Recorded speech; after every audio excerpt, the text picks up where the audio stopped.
Right now, this is Ticker News Insight. Hello and welcome back to Ticker News Insight, where we are looking to focus on the best of business and gather ideas from clever people joining us from all around the world.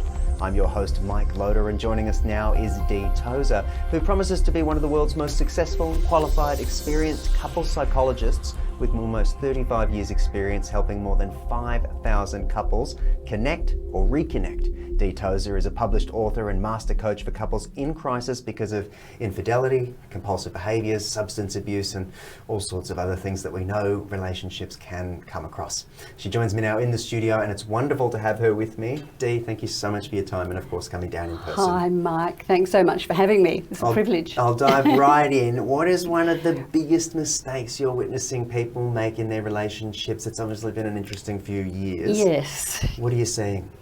Well, the main one, and it doesn't matter if you're in business or you're in your intimate relationship, wherever you are, the one that causes the most grief is to react, is being reactive. Because reacting is emotional. Yes. It's not our best asset when we're communicating. Absolutely. And we don't say things in a way that somebody else really wants to hear it. They're not open to it. And it's funny, you're even saying it now, and I'm picturing moments where perhaps I might have reacted, or people I know have reacted, family, friends, etc. Yes, exactly. It does seem like the normal way to behave when we feel like we are perhaps under attack or being scrutinised. Doesn't everybody sort of react this way? Is it a common thing that you see?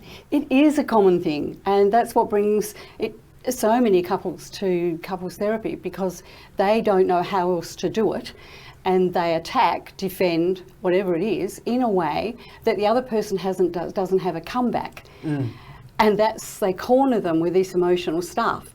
And it seems it's become normal, everyone normalises it, but it's just not productive and it's not okay, and the divorce statistics speak to that. Yes, absolutely, as we've seen. Exactly, so it doesn't matter whether, if you're in business, we tend to be more careful and we're less reactive.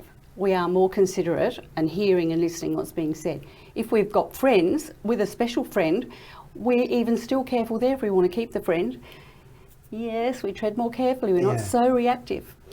Then, if we want to talk to family, well, that's where we start getting raw and we're more reactive. And we think, well, they should take me as I am. This is me. Absolutely. I know. And then we get to our intimate partner, and there we want to be loved, we want to matter, we want to be cared about and respected, and therefore we're much more emotionally charged to react. And that's when the trouble really comes in. Absolutely. And of course it is an emotional reaction, as many of us do know. Yes. How do you think it could be done differently based on your years of experience and the couples you've worked with? Yes. Well, the opposite of that, of reacting, is to respond. Right. Yes. That's something that's got to be learnt and being absorbed, take it on board. And the way we do it is, when I'm coaching people in it, is I show them a few key words to say so that they can pause and bridge the discussion so that the other person feels respected and heard.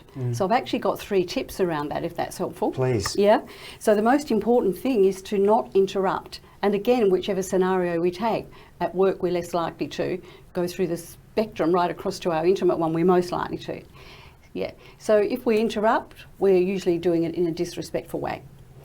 People don't like it, couples don't. Grudges build because of that. Yeah. So, and grudges accumulate, and a grudge builds another grudge builds another grudge, and we pull away from each other and then argue more. That's what happens with couples, with all of us really in really close relationships. So that's number 1 tip, don't interrupt. Number 2 is to be considerate. Because if we are not considerate of somebody else's feelings or whatever, we are actually reacting. Fall into the trap again. Yeah, into that trap. We react if we don't take it into account and be considerate about where they're at, what they're trying to say, how they're feeling, what's going on in their world. Bang, we're in the trap. Then the third one is to be kind. We hear that a lot.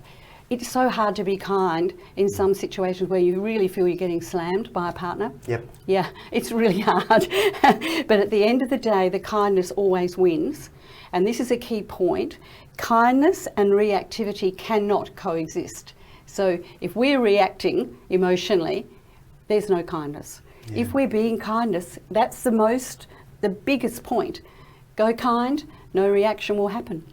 That's a response, and then that just smooths it all out. Very well said by you. Now, this is a discussion that we could keep talking about on and on and on, and I'd love to unpack it further. So hopefully we can reconnect. Yes. It's all the time I've got for you today, Dee. I want to thank you for I've gotta joining get me in the studio. Lovely. Thank you for having me. All Thank the you very best. much, Mike. Well, there you have it. Respond, try not to react. Some important lessons there, guys. And I want to thank you so much for joining me. I've been your host, Mike Loder, and be sure to head to tickernews.co for breaking news coming to you from right around the world. And again, respond, don't react. I love that. I'll talk to you again soon. Be well.